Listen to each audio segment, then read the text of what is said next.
ولا جناح عليكم فيما عرضتم به من خطبة النساء أو أكننتم في أنفسكم علم الله أنكم ستذكرونهن ولكن لا تواعدوهن سرا إلا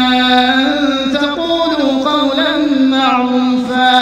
ولا تعزموا عقدة النكاح حتى يبلغ الكتاب أجله واعلموا أن الله يعلم ما في أنفسكم فاحذروه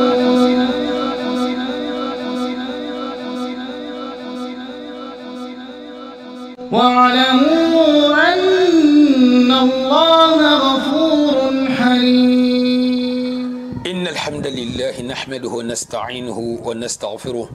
ونعوذ بالله من شرور أنفسنا والسيئات أعمالنا من يهده الله فلا مضل له ومن يضلل فلا هادي له وأشهد أن لا إله إلا الله وحده لا شريك له وأشهد أن محمدا عبد الله ورسوله وصفيه من خلقه وخليله وحبيبه بلغ رسالة وأدى الأمانة ونصح الأمة وكشف الله عز وجل به الغمة وجاهد في الله حق جهاده حتى أتاه اليقين. اللهم صل على محمد وعلى آل محمد كما صليت على إبراهيم وعلى آل إبراهيم إنك حميد مجيد وبارك على محمد وعلى آل محمد كما باركت على إبراهيم وعلى آل إبراهيم إنك حميد مجيد. انت خيرة المسيلة خيرة المنبت المتلال جنة الفردوس لما المكسل جهنم ما الممكن ندي الحنكس يكون نجوا من بمين إن خير كوت الدنيا نلقى الميسوتوسني علينا بس لأن في البلا وكوت الدنيا نلقى من ميل لما ميل المكسل ما المنتنجلما المنسوتر لحن حجاب المنكود يال على كنا جوا اللهم رب السلام. ففي مسند أحمد أن عبد الله بن عبد الرحمن بن أبي حسين قال بلغني أن لقمان كان يقول عليه السلام يا بني لا تعلم العلم لتباهي به العلماء أو تماري به السفهاء وترائي به في المجالس. وقد جاء مثله في الحديث الصحيح في صحيح الجامع من حديث أنس بن مالك رضي الله تعالى عنه قال قال رسول الله صلى الله عليه وسلم من تعلم العلم ليباهي به العلماء أو يماري به السفهاء أو يصرف به وجوه الناس إليه فهو في النار. ناكل بلالير كندل كلبي من بي لندن النالو أني من أفنجي لناتي ومن بول كونسرنيلي نتول بلندن بندال إن شاء الله المنتلو بندال هنغسي علما وقت منا ببندائنا. حديث إنكم أكو مسند أحمد كن لعبد الله بن عبد الرحمن بن أبي حسين أكو ينسي تم كل قمان ترنسا فلا الدنيا كن دين إكان اللندو نيني في سي وسلون نالولا سبحان الله إكان اللندو نيني في سي وسلون نالا nonte londini nala ni milman fellon akoto awamulu hol nyahal koto bala hi diskita la hakulu labo inta kalma hatule ma dohoya lala hi fanga mayita sigidingiralto ibi sigila nyami fi hakudo kije mo holan kitel mu lonnati nyini fananta kilinti ihi sigidingira do to ilafta khamuna fa do saba anon takilinti de. Bon, d'abord follow nkana famma yito nkana kili mohoma a dalilan tembulu fo dalila kende hatta e bulu min sakili mo hatugo mo hoy baro min kela ite nyabe harakato la kenala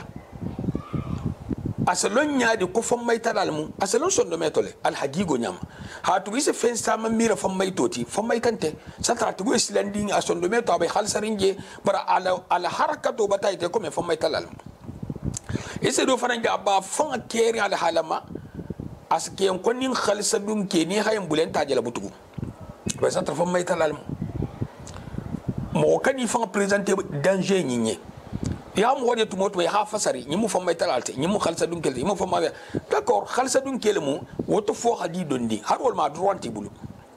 be jigira ha khalsale taman sedo belge mil sayta ko mo ya khalsale bar har taman sedo natima mil sayta ko mo nyimma khalsa ikani sita fo la nyinte khalsar nyimu fo may talalte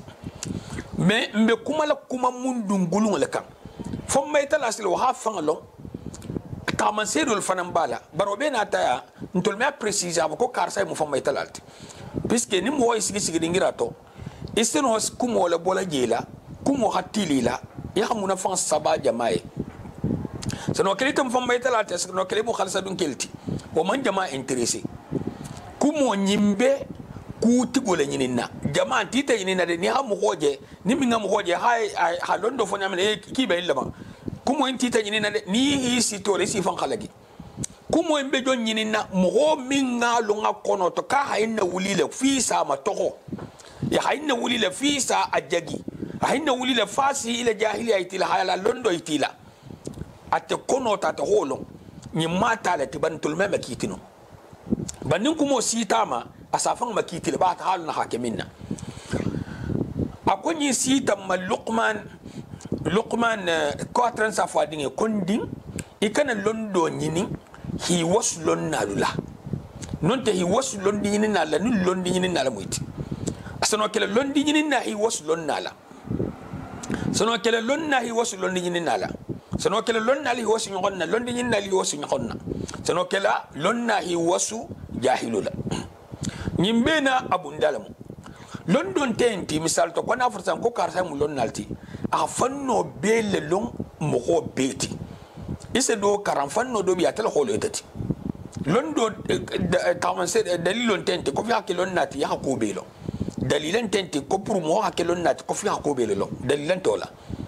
bari be min lonna wolon a sa khay bulu a ke anyama ki kanu ke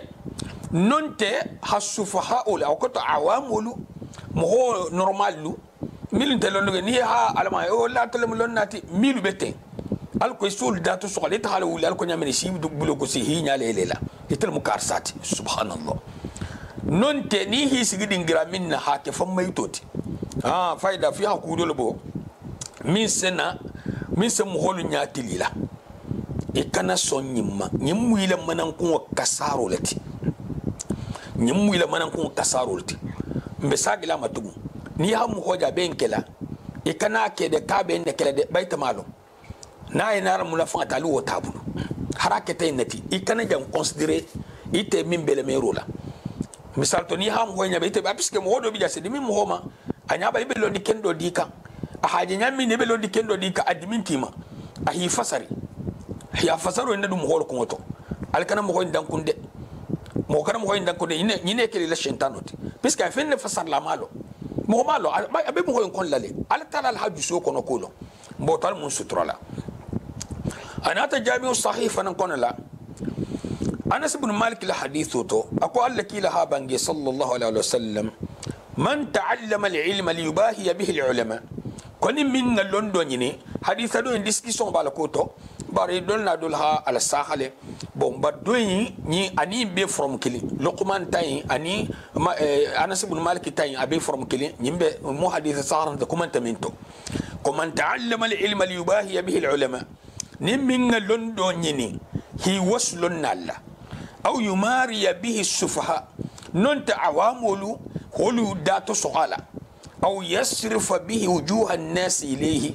nonte fasa muholu la nyatilindala fasa muholu la nyatilindala kar sabatana ko he kar sa fayda lonnalm he kar sa fayda talbete he kar sa fayda alsigilla dam sabe atbe ko fenyinina fo muholu si nyatilindala abe londo en kel fo muholu si nyatilindala abe ko ni kel fo muholu si nyatilindala alla kila ko sallallahu alaihi wasallam ko ala sidun tato al munkisla tam alla kila sallallahu alaihi wasallam koni min ngenke ala sidun tato koni min bartate halondo nyini fisi wasulon nalla non te yilon ni nyogolla non te mo hola non te ha sufaha ul diskitala iti hisigi da wada fi ha ita talbisanto de tolmalo fihi dele ya hala wuli na mai mala wuli da fisa londoti non te fo mo gol sinya tilila sori fento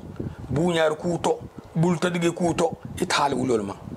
kono mi nga londo nyini sabu ala sidun tato ndunga kan londo nyini munna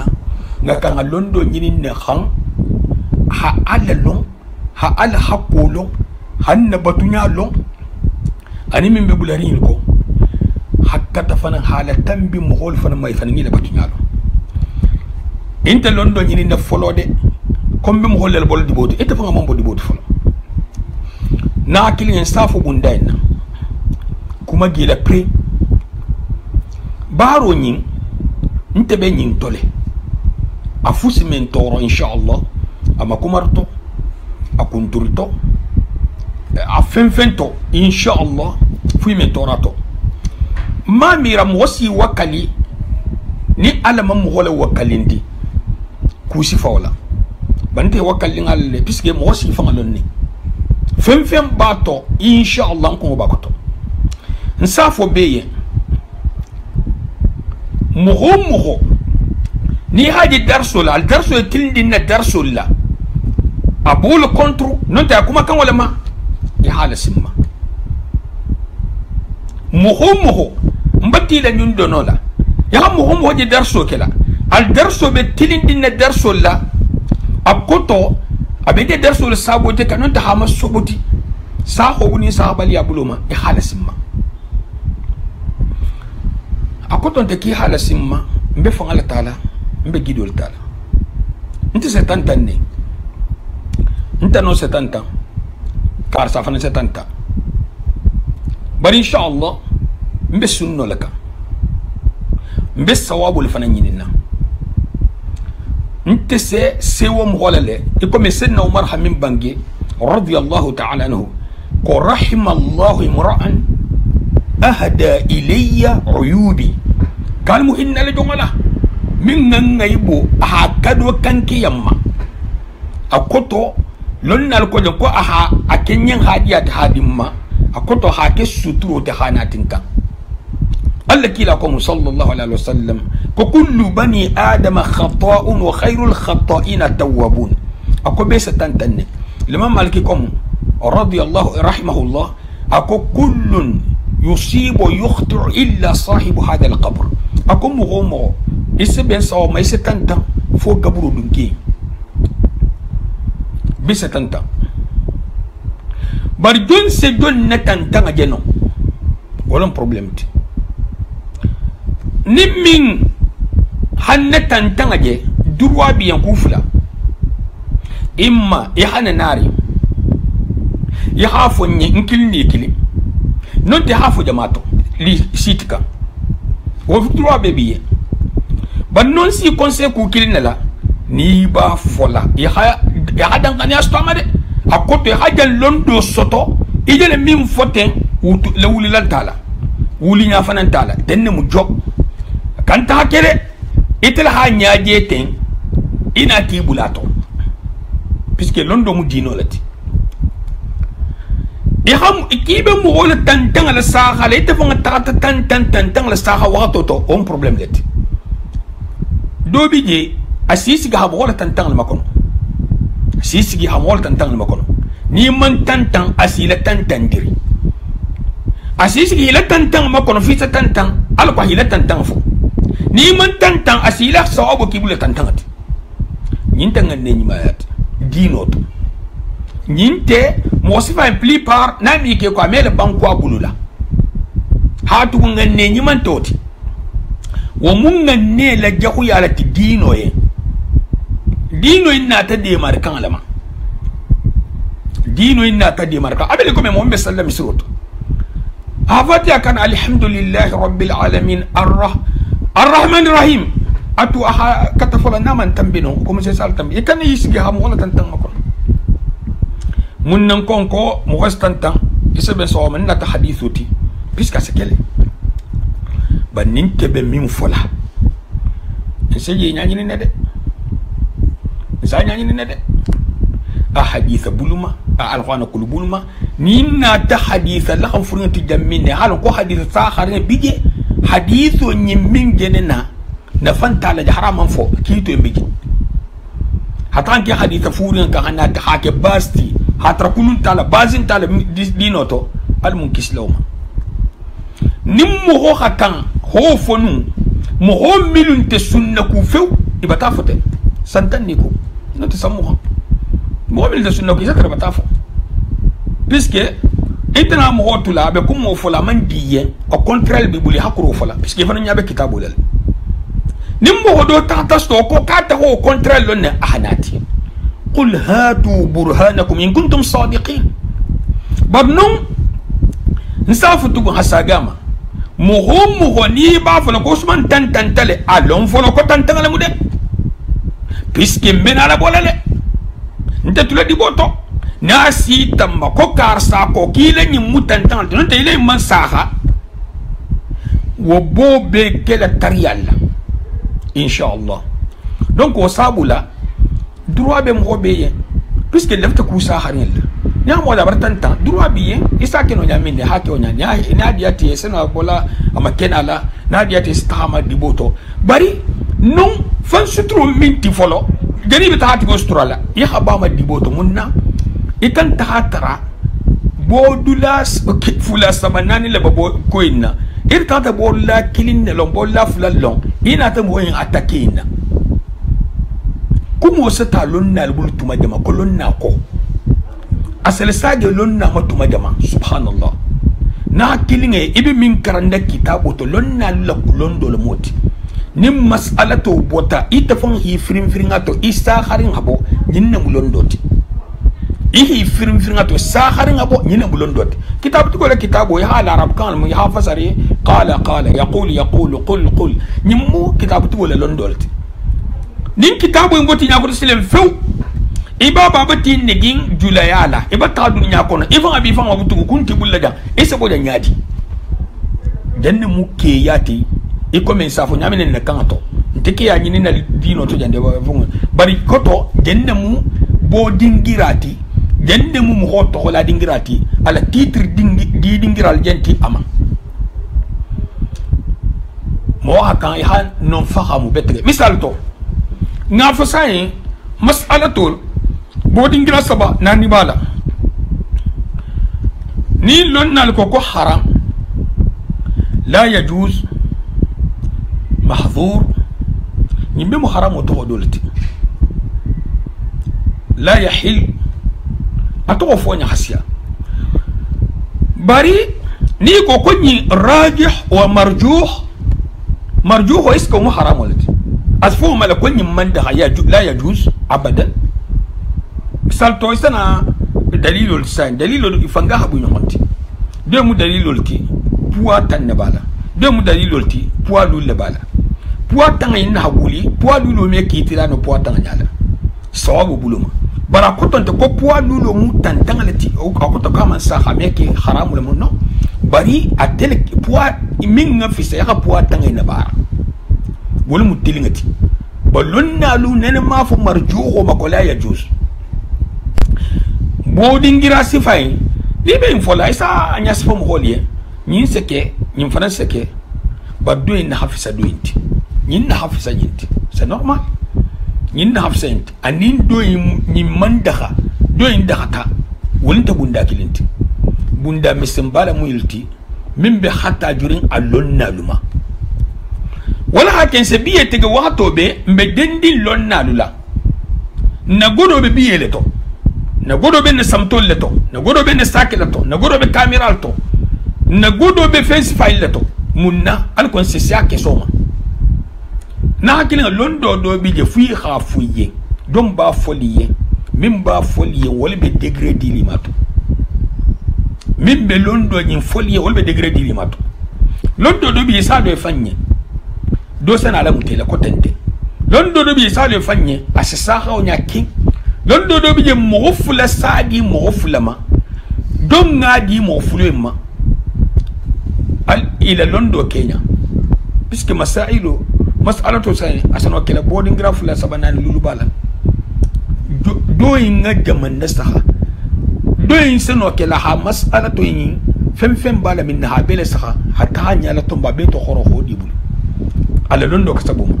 do min bo ko to o van tata nyal tombo barata fla nyol ke folo folot wodi bulu do tar sikka ba sama nyol ke fla nyot non ta folo folot wodi bulu abetenni bari ameje de foni ha soto problème bi jele ameje puisque nin ka tracé je no mo on takela akoto mo on tadu na tantambulula bebe na la premier olati bar premier aussi le bele meage mo dumbe deuxième gel to mamina ko premier le afana bi kalle wato le king ko premier le abe troisième gel to ko premier le abi kalle abi kilaye mo to mo king ko premier le na len ken mata ina sila sana ko la hawla wala quwwata illa billah wala hakelunna al man khani bunda wala bay ikata boy ko to isi tintin kudo to bosse ke ko to bunda dul fana bi jol bele karine gambe tenne ame modifier no ame changer no tenne o bunda fana bi mboton sol fu ñu xonñe ntending Ousmane Diaby momo hanna tantanga je na tinka ni man na no tinka afo mfana ngi kamme ko nyi mutantanga lati wallahi mebule mo hoko asano kelsa mo do bi je abe asa kusifa do tilila ba ite takalama puisque me darso suivi ndima le darso fo mo be mebe suivi surtout ko mo kutata bannon ikana kenyin tide kite londo min bi bul kasabola o melon fodi tati den dola durgola o saba ni le londo ke toti sa ki bulla sugbele tilundo ikana sonyimma ite min e halon o melon no ite bulula fodi tati den dola eyo imare mo wal karsa wa tantanta adul samiratenne adul subhanallah kuma bale munyinti hallon na balu fo me ta kan wato be misal to yana ko modol ko moti non te dole ko misal oti ima karsa tantanta akudon tel halo ima karsa hakatan akudon tel halo ima kan kar ko nagul sakta akudon tel halo subhanallah ni jeri ben kala atosi so fanan kana sotoila non te ni ma lon tato ala si tala muholla parce que altala ise me ko ke la bi sutra sen Umar radiyallahu ta'ala anhu dole hatta roke ghanaimoto ti hamtena tati iko ako sen Umar kon tuje kon folol ma akki hafani kalta ne ma mo go ngay be iku foloto ime tala le ku do bi je ni me tala asana bu elale pourtant kula mun ngane senu nyante munna mogome tante mogobul tamman kan tarla mogobul ya mo suivi ni ilo mogola tantanga kan systématiquement ya hafo ya hala tambi non te asake nyami ni hakewna bari kana ke be kudo suivi kan ni si ta nyami hanke ni si ta nyami hanke ala la selon dodi altala ko tabaraka wa taala ko wattaqullaha wa yuallimukumullah wattaqullaha wa yuallimukumullah alsala alanya alsala lon londo yise altara sadi ko la tatamannu ma faddala Allah bihi ba'dakum ala ba'd akalu kana fennata sotobuluma alhamin di doma hafsimante amin ke do ko fite hole soto nsem fo be fananye altala tara la hafsimante ala fana telesem ho ko totade har dunya be sila mini ki bi ko totala imeta jawuja mo la kortaro kesen tato puisque se mo la ni korta tanyami hakonto le na korta shire gitu